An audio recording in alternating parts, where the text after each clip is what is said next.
G'day everyone, Dan here. I'm actually going to start brewing a heap of beers on my channel, and I'm actually getting the recipes for the beers off the Cheeky Peak Home Brew Ambassadors Facebook page. I've been brewing a lot of their beers the last 6 months, ever since I got into all grain about over a year ago, and I actually really enjoy their beers. So I thought, you know what, I'm going to brew every single beer that they have on their page. Maybe there's a couple of extract brews I won't do, but I'm going to start doing basically all their beers. So today what I'm doing is I'm doing the Red Rye Lager, which is the first. I've actually got 2 beers in there from their website that I've brewed already, but for the first video it's going to be the Red Rye Lager. So this beer is a fairly simple beer, I think, or should be fairly simple. It's 4 kilograms of Pilsner, 300 grams of, I'm using Munich too, it just says Munich in the recipe, half a kilo of rye malt, and 150 grams of Carafa 3, and that's what the recipe calls for. I'm using Carafa 2 because that's all my local home brew shop stocked, and this all up uses 100 grams of hops, I believe, at different additions throughout the boil. So with no further ado, I'll get my grains all cracked and get the mash tun going. So my system's a fairly simple system. I use an esky here as my mash tun.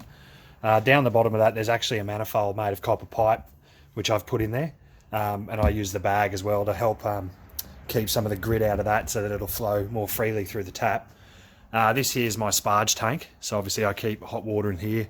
It's all gravity fed into the lid, and there is a manifold in the lid that it distributes the water evenly over the whole surface of the grain bed when I'm sparging.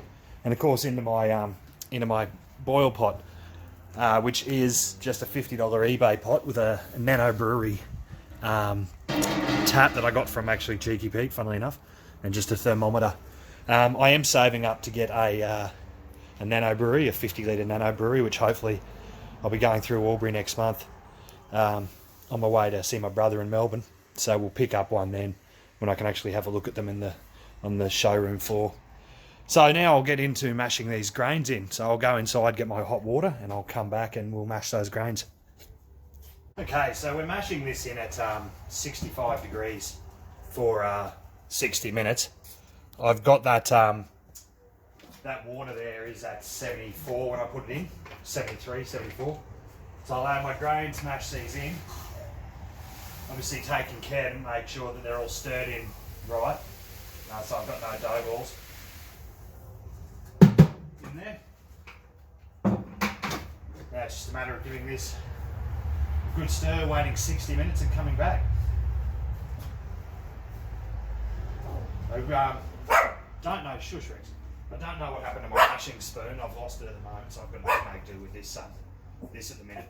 But there's 15 litres of water, so roughly 3 litres of water per kilogram of grain in this mash. So we'll come back once we're ready to drain that liquid off, drain the water off the mash, and we'll have a look from there.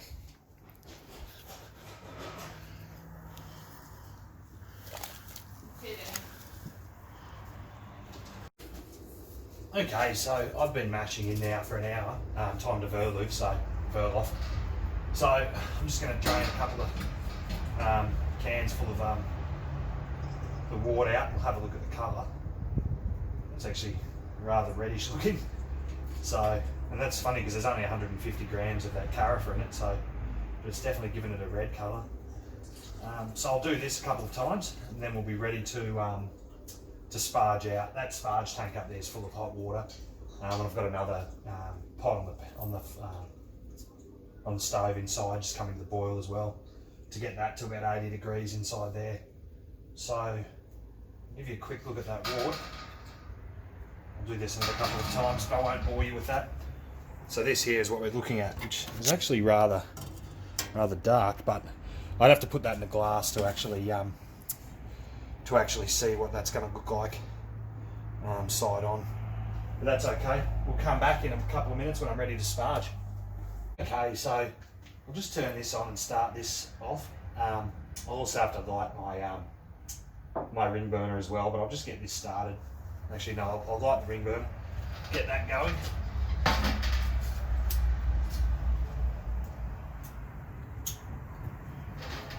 Now, I shall start this off slowly. Start my sparge tank slowly. Now this should take about 20 to 30 minutes to do. I'm not going too quickly there with that. That'll come out evenly over that grain bed. So this here is just in the glass to give you a better idea of the colour of that. Definitely a lot darker than I thought it would be, but that's fine. Smells actually chocolatey, which is funny. Very sweet at the moment, obviously, but that's fine. We'll see what that looks like, obviously, after fermentation. It's meant to be a red lager, but we'll see. It'll end up being a dark lager anyway. Definitely has a little bit of spice from the, not spice, but there's definitely the rye flavour in there. So I'll let this sparge and get this pot filled, and we'll go into the hop additions. Just to give you an idea, you can see those holes there. I'll have to turn that down just a little bit, but you can see all those holes in the top, so it distributes over the grain bed evenly, especially once the liquid sort of starts to go down. It just keeps the liquid dispersed in there evenly, so that's how that works. Obviously this pot unfortunately loses a fair bit of heat rather quickly, so it is what it is. When I finally get myself a proper setup, probably shouldn't have to use this anymore. Okay, so I'm now at the boil. I'm going to do my first hop addition, which is 40 grams of Saz hops. The alpha acid on these is 3.3%, so they're going to go in now into the hop spider. The original gravity on the recipe that states that it should be at, I'll turn that one burner off, at 1.046. I've actually hit that in my pre-boil gravity, so I'll be interested to see what the original gravity is once I've done the boil. So we'll come back when we're ready to do our 15-minute and 5-minute hop additions, as well as our Werth lock.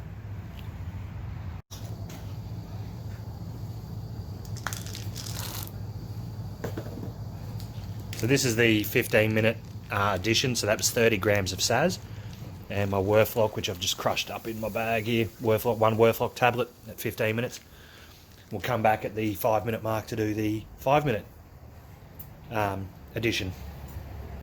Alright, we have the final 30 grams of Saz hops going in now at 5 minutes.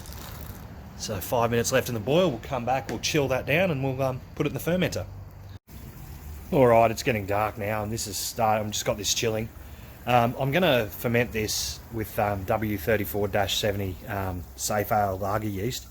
I'm also going to ferment it in my brigalow there.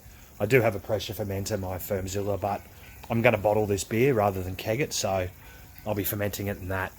We'll come back probably in about 4 or 5 weeks to try this beer, so I'll finish the video off then with a trial run of this beer and see what it tastes like.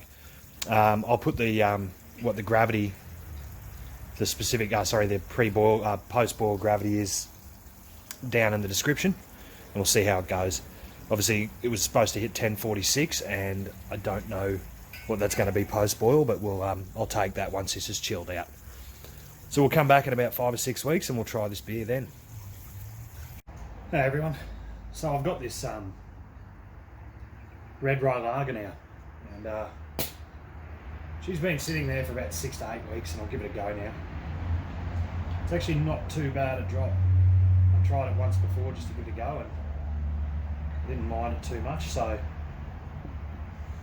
now the colour, funnily enough, is red. Dark red, like an amber, real dark amber colour. So that there is what we've got. And